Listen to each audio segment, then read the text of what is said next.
Welcome to Pure Nonfiction, the podcast interviewing documentary filmmakers.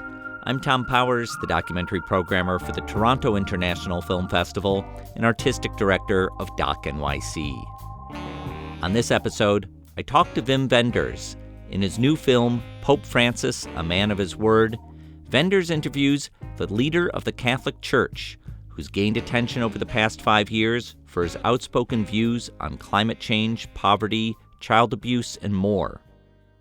Wenders says he was drawn in by the Pope's namesake, St. Francis of Assisi.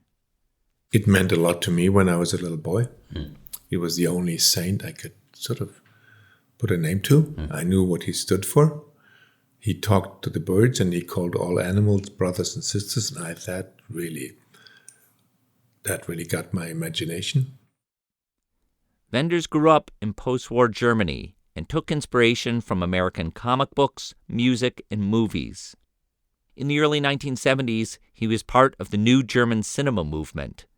Among his best-known fiction films are Paris, Texas, and Wings of Desire.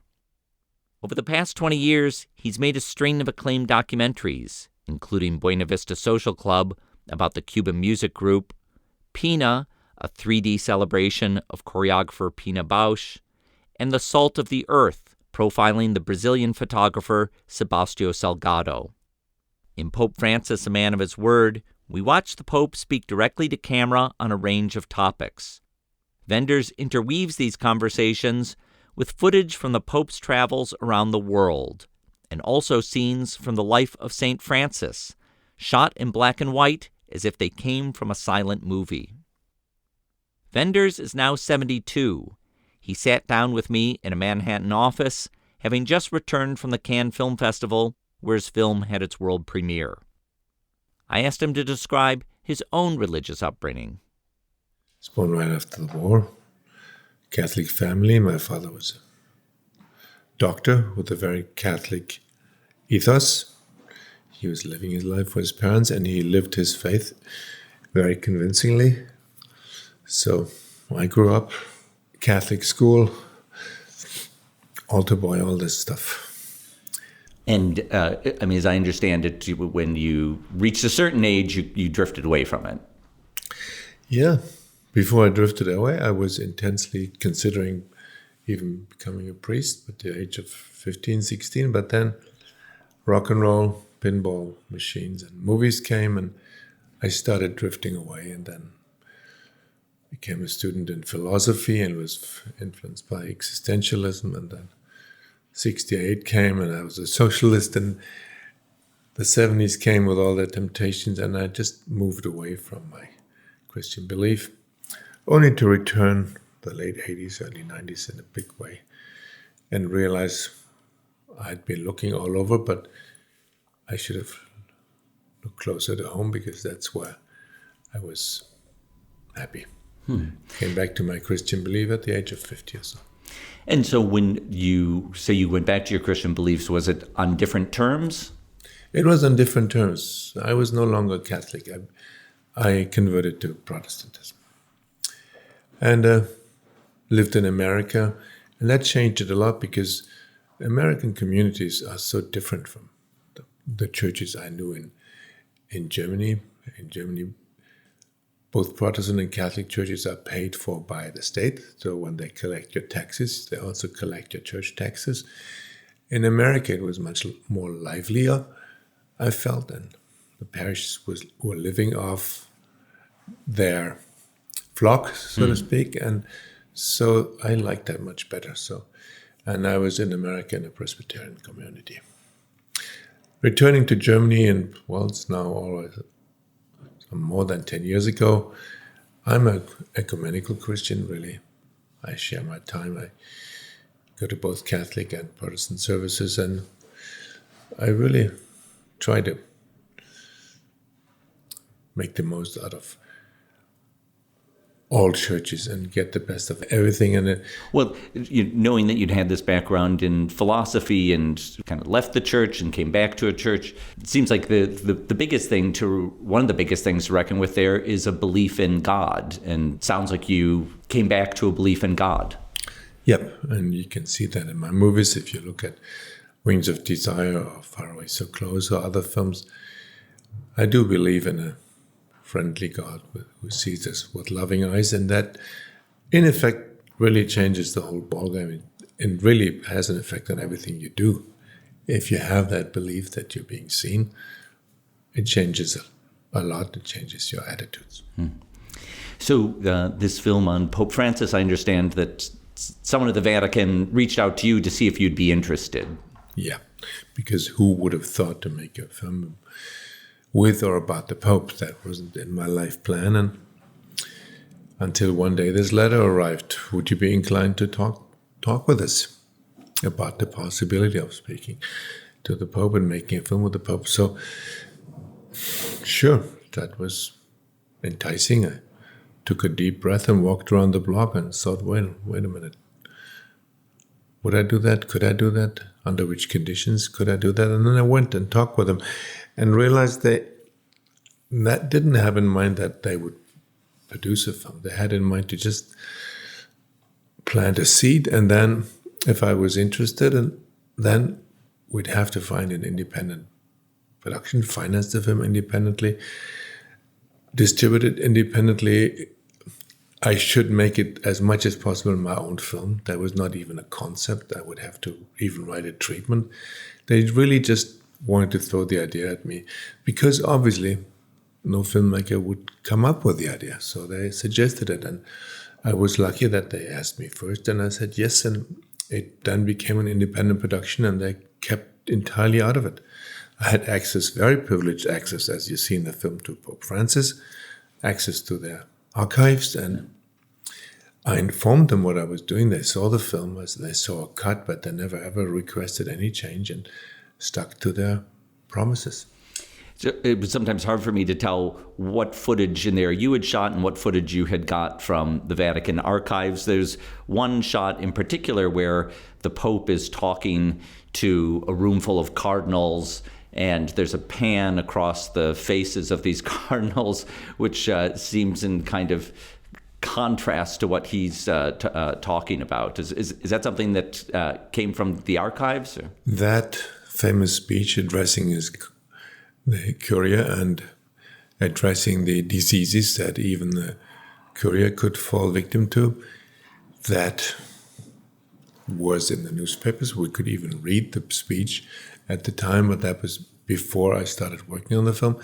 One of the first questions I asked the archive, was somebody there when he was holding that speech? And they said, yes, we even had 4 cameras.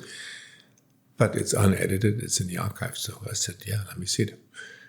And they let me see all the material, and I thought it was poignant to see that the Pope was really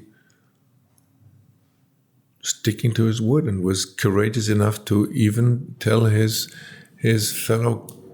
fellow and brother cardinals, here we can all stray off, and we can all become victims of different diseases, and the church is not immune. And I thought it makes him so much more believable when he says this to others if he says it to his own church. So I thought it was important to include that scene. It's a striking scene because the cardinals' faces show, no reaction. Well, or if you're going to read any reaction to it, it seems one of almost kind of quiet resistance. Well, it's both. I know the material so much, and so you see in some faces they're completely flabbergasted, and they think, what is this happening to us? What is this thunderstorm here coming over us? And others, you see that they think, well, exactly, that's what we elected you for, to be so open and to be so thorough and to be so courageous. There is clearly approval in some eyes, and in other eyes there's just shock. Yeah. So it's both. So you subtitled the film "A Man of His Word," and I wonder what that means to you. That Pope Francis is a man of his word. I feel the title is beautifully open. I liked it because you can almost understand it and bring your own understanding to it. You can understand His word as God's word, like with a capital H, the man of God's word. But you can also understand that there's a man who who lives what he preaches. There's a man who stands by what he says. There's a man who doesn't differentiate with what he says and what he does and what he lives. And the word is, after all, the center of this film. It's a movie where the word counts more than the images. It's really about the word. The message of the film is the Pope's voice. And that was the concept I wrote when I was asked in the beginning. I realized I wasn't interested in a biographical film. I wasn't interested in a film about the man as a person, because he's a very humble human being. I thought that's not interesting. What's interesting is what he stands for and his concerns and his issues. And they are addressed to all of us through his words. So I centered the film around the words. I didn't have the title in the beginning. The title came somewhere in the middle of the editing. And I like the title because it creates a certain expectation of the film, and it's not the wrong expectation. You know you're not going to see a film that's going to bombard you with images. You know you're going to have to listen to somebody. I want to ask about your approach to conducting these interviews. The interviews are drawing out his philosophy, but I never heard like a real challenge from you, or a probing, or is that accurate to say? It's accurate to say. I wanted this film to be at the service of this man's word. I didn't want to make a sort of a critical assessment. I'm not an investigative reporter. Somebody else could make that film. I wanted this Pope, this extraordinary Pope, this incredibly courageous man, to be able to address people through the movie. So the fact that I had this extremely privileged access of 4 afternoons, 4 times, a good 2 hours, that he was going to talk to me, I figured that is so precious. I cannot just have that for myself and shoot this so he's talking past the camera to me. I didn't want to appear in it. I didn't want this to make a film about my opinion of the Pope. And that is, if you look at it, that's my way of making documentaries. I want the subject of my film to shine as much as possible and disappear myself. That's how I approach the music of the Buena Vista Social Club. You don't see or hear me in there. That's how I did Pina. I dedicated it to the incredible beauty of Pina Bar's choreographer and wanted that to speak for itself, or the photography of Sebastião Salgado. In this case, I figured I have a chance to meet this man and have a chance to throw a light on why I thought this was so incredibly important that he called himself Francis, after a hero of humanity and after the first ecologist on this planet, a real visionary 800 years ago. So I wanted his word to reach the audience as directly as possible. And my face-to-face, I figured, was wasted if it wouldn't be face-to-face with everybody, and if I couldn't put the audience into that eye contact. So I had done something a little similar with the Salt of the Earth, but we had sort of invented that ourselves. We had used... Or Salgado is kind of talking to his photographs. Exactly. He's talking into the camera also, but watching his photographs at the same time. We used a sort of a reverse teleprompter and showed his images, and the camera was shooting through it. Here for this film, I used the machine that is really built for it by Aaron Morris, who invented it, the Interrotron, and which made me appear on the screen in front of Pope Francis. He sat in front of that screen and he talked to me. He saw me, he looked me in the eye. It was still very intimate. And by talking to me, he was talking into the camera. I first had a chance to explain this to him on the first day of shooting. I didn't see him before. And explained the technology, explained to him how it worked. His first question was, how does this look for you? What do you see? And I showed him my workspace, and he realized it was just the same, only reversed. I saw him on the screen, and he realized that the two of us would still meet very intimately, face to face, but there was this technology between us. And then he made us forget that technology. He was very intense, and we really looked each other into the eye and spoke each time very spontaneously, very directly, without hesitation, very intense. After 2 hours, we were both completely wasted. Me more because of Spanish. It's not my mother tongue, so I had to really get into that. I spoke Spanish once as a young man quite well, but my French and Italian and English sort of shoved the Spanish away, so I had to get back into it. And he, of course, because the whole weight of these interviews was on him, and he understood that I didn't want to appear neither as person nor as voice, so he incorporated my question into his answers, and he was very good at that. And can I ask, he was hearing your questions for the first time? It's not like he had them before, because he seems so well prepared for them. I think that's who he is. He's willing to talk to everybody. I did send the whole catalog of questions to the prefect of communication, but just to inform them. They didn't know in which order and which question I was going to ask at what session.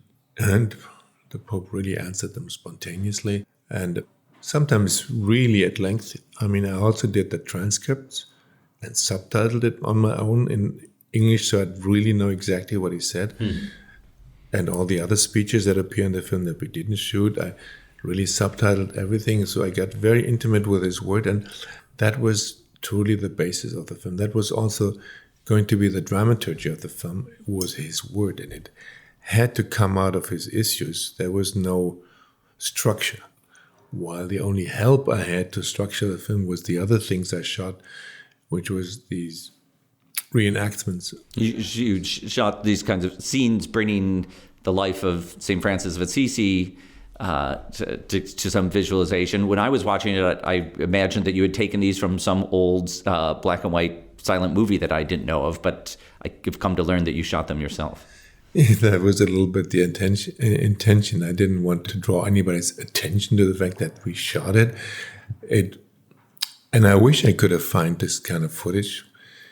And in the history of cinema, there's about a dozen films on St. Francis, silent as well as 50s by Rossellini, probably the most beautiful one of them. Others in more modern films. And I realized none of these films really helped me to sort of, in a condensed form, try to convey what the name of St. Francis meant in the Catholic Church, but also for humanity. It meant a lot to me when I was a little boy. He was the only saint I could sort of put a name to. I knew what he stood for. He talked to the birds and he called all animals brothers and sisters, and that really got my imagination.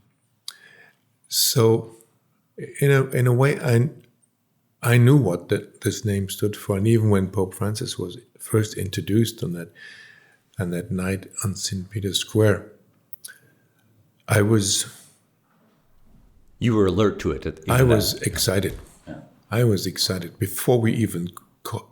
Before you knew you'd be making a film about him long before. Yeah, but way before that, and before we even saw him, we heard the new Pope, whose name didn't mean anything to me at that moment, but we heard he was calling himself Francis. And that, I thought, was exciting. He had my attention before we ever saw him, because that was daring. It took guts to take on that name, and it meant, for me, if he chooses that name, he knows what we're going to expect from him. I can imagine that this film has the potential to reach audiences who have never watched a Wenders film before, and I wonder if that was on your mind at all. No, that was not on my mind. Who do you know who's seeing your films anyway? Some films are not seen much when they come out and have a life afterwards. Some disappear. You never know. You can't possibly think about who you want to see this film. I knew one thing, though. This was definitely not a film made strictly for a Catholic audience. This was not even a film made for a Christian audience. As Pope Francis's message is so much to all people of goodwill and to mankind, and as his concerns really concern us as society as well as people who are longing for a certain morality in our world at this day and age. So I realized the audience was not Catholic. My job description also, I figured, was not to make a film for a Catholic audience. I'm curious about the way you choose to spend your energy as a filmmaker, particularly in the last 15 or so years. You've gone a lot between fiction and documentary. Perhaps it's been true for a long time, your work, but it seems even more intensive in the last 15 years. And I wonder if you think about it that way, and I think it's a big undertaking to pick what film you're going to do, whether it's going to be, a year or so of your life. What is the thinking that goes into making a nonfiction film versus a fiction film? I'm not so sure how much of it is conscious, but some of it certainly is. And whatever film you take on at the age of 70, I'm now 72, this film started really when I started writing the first treatment in the end of his first year in 2013. We shot in 16 and 17 and edited ever since I started shooting from early 16 on. So it really took 3-4 years.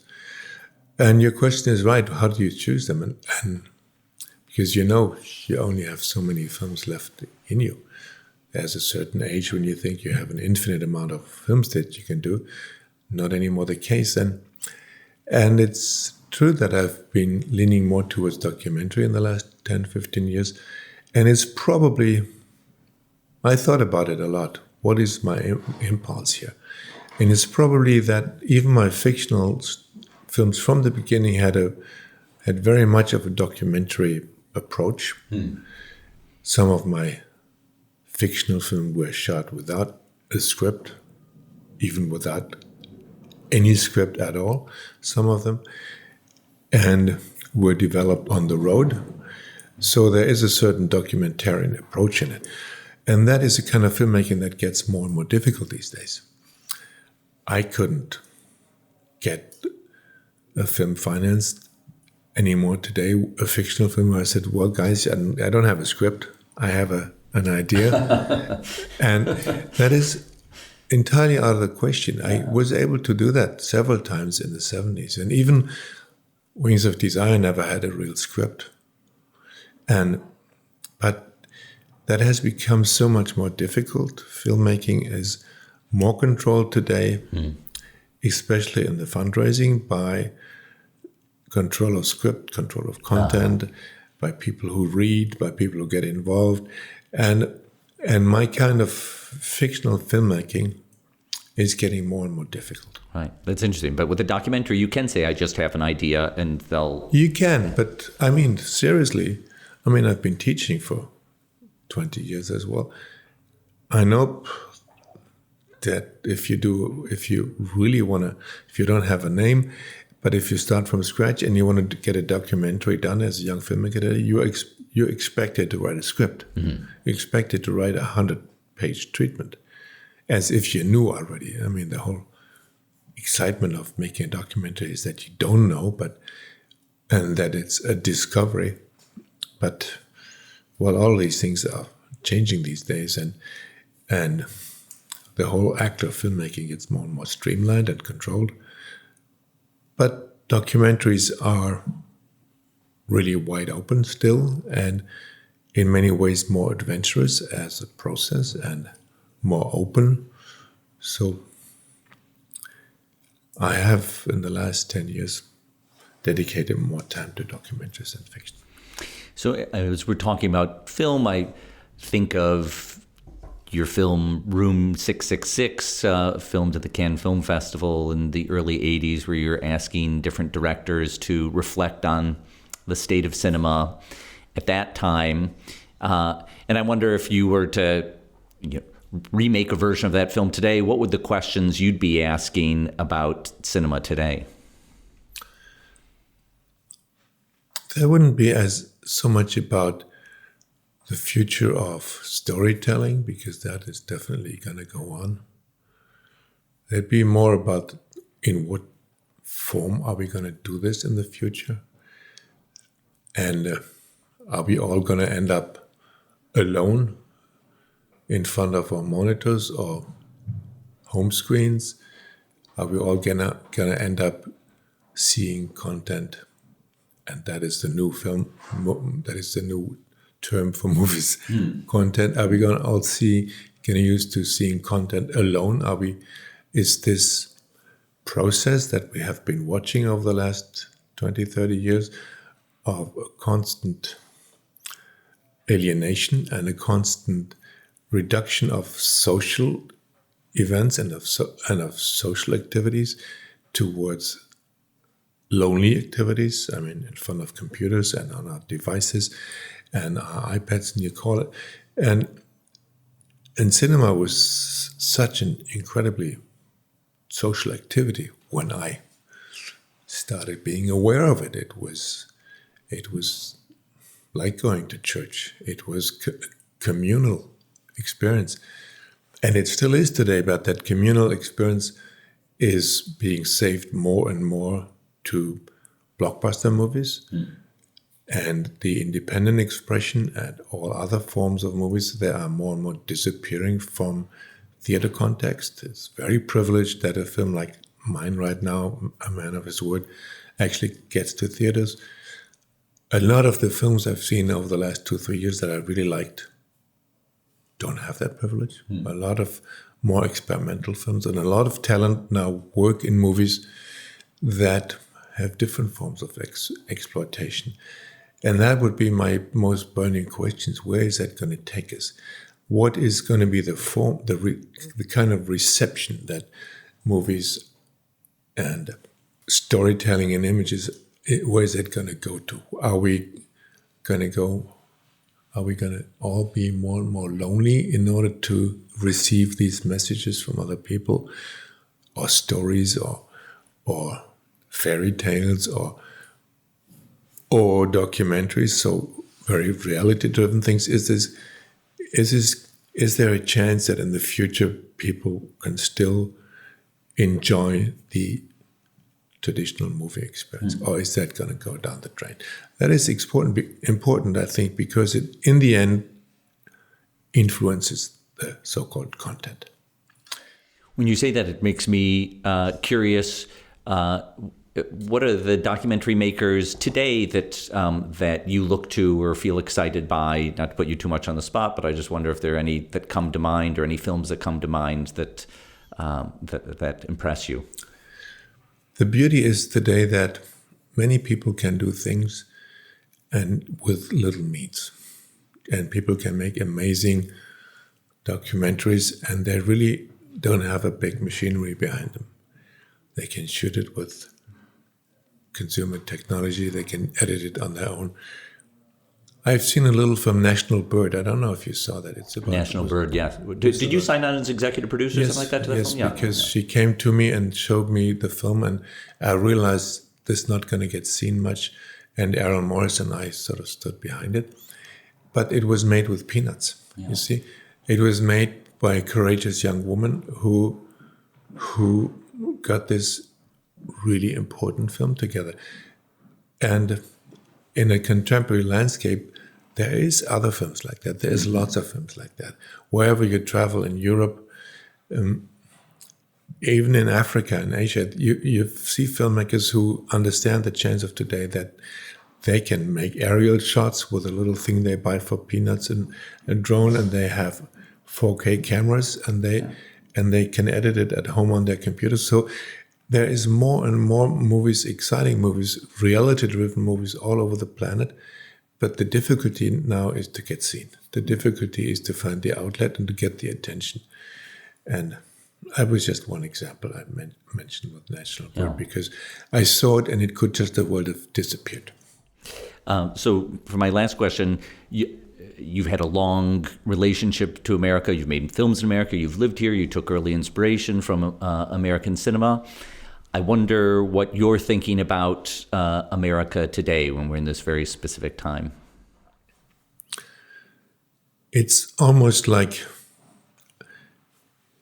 America is always seen from Europe, and when you watch it from outside, it's almost a little science fiction.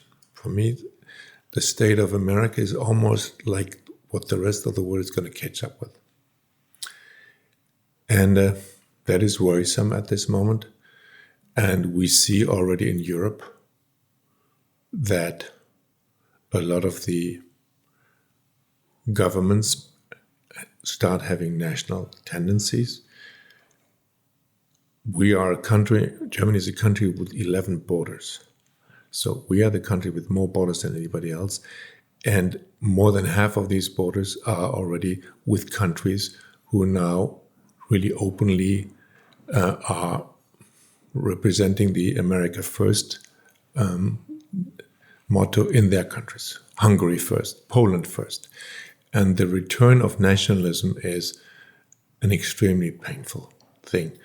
And so my answer was, we see something happening in America that then catches on, which really troubles me, because the idea of America that I really cherish, and I lived here for 15 years, and I love America for what it stands for and what it always stood for, and for its constitution and for its openness, and for the fact that it's been such a melting pot of people from all over the world who did have a chance here to become somebody, and that this right now is coming to a drastic end really troubles me, because it means it's bad news for a lot of other countries.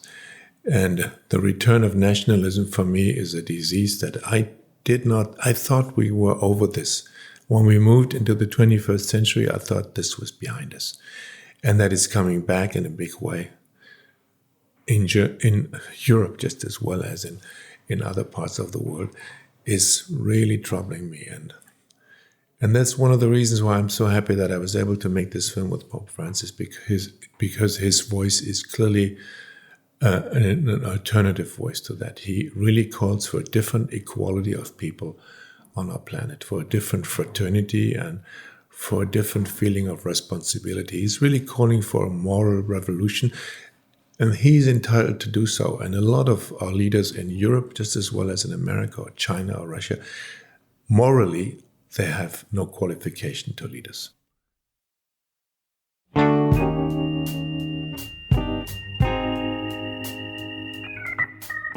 want to thank Wim Wenders for speaking with me. His new film, Pope Francis, A Man of His Word, is now playing in theaters, distributed in the U.S. by Focus Features. Thanks to our team: series producer Sarah Moto, sound mixer Tom Micah, and web designer Cross Strategy. Our theme music is composed by Andre Williams, and our executive producer is Rafaela Nehausen. I'm Tom Powers. You can follow me on Twitter at THOMPowers. I invite you to listen to our short-form podcast, Documentary of the Week from WNYC. You'll find over 160 documentary recommendations. Pure Nonfiction is distributed by the TIFF Podcast Network. You can read our show notes, learn about live events, and sign up for our newsletter at purenonfiction.net.